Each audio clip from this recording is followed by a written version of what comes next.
So my name is Rahina too. I'm from Salaga originally, and I'm a spoken word artist. I'm a writer who doubles as a spoken word artist.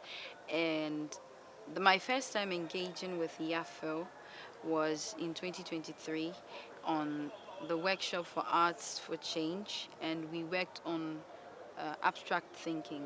But this time around, on the same workshop of Art for Change, we worked on sustainability and climate change. So yeah, this is my second time engaging with YAFIL. For me, last time as an artist who writes, I have never like kept myself in the space to think abstractly, to think without using words, and to actually not say it but show it on a canvas.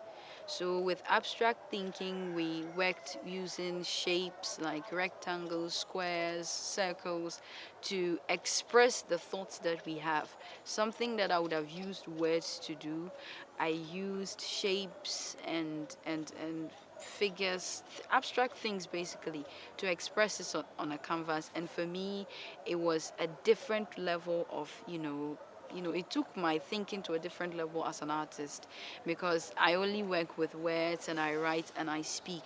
But this time round, I was able to take what I could have written and translated it into a canvas that someone can see. So yeah, and this time round too, on sustainability, we, even though our main focus was on climate change, but for me as an artist, it made me see more and more how I can, express my art not just by speaking, but I can use simple things around me to project my art in the same way I am writing, but this time around somebody is seeing it, somebody is interacting with it.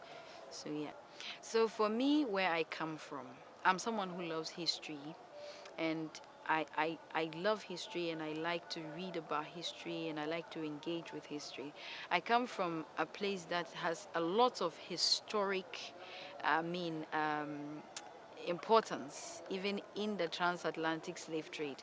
And it's not talked about. It's not something that we see. Um, it's not there. So for me, when Ibrahim Mama started Red Clay, I I I visit the space so many times, and it makes me feel at home. It makes me see what I was supposed to see that's closer to my home. So for me, as a young artist and as a female, what I want to do is to bring the experience closer to the people back home, so that they can see that it is possible for them to be artists. And that's one beautiful thing that I have learned. I can be an artist and I can be something else. I can be a teacher, I can be a nurse, I can be a seamstress. Art, especially the art of writing, it's about expressing it. So I can look at my machine and write something. I can express my machine in so many ways. So I can be an artist. That's one thing I love about art. I can still be an artist and be something else. So for me, as a young person, as a female, I want to bring the experience closer to people or females, so that they can see that it is possible, even though it's not. It's not the norm, but it is possible for you to be an artist. It is possible for you to dream. It is possible for you to be something else. So you can be anything that you want.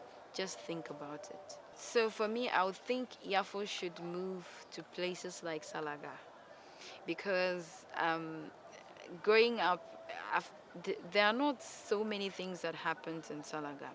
It's like it's an isolated community. So for someone like me, I have to be in Tamale to attend this workshop. I have to be in Tamale to experience certain things that makes me feel it is possible for me to pursue my dream as an artist. So if we bring it more to communities like Salaga, maybe that the kids would start to see the reason why they should get themselves involved. And maybe there are some people who have that back in Salaga, but because it's not really respected, they don't put much value on it. They just feel like it's not important, and they end up just letting it go. So maybe I would recommend that YAFO move more to communities like mine, so that young people there can also, dream.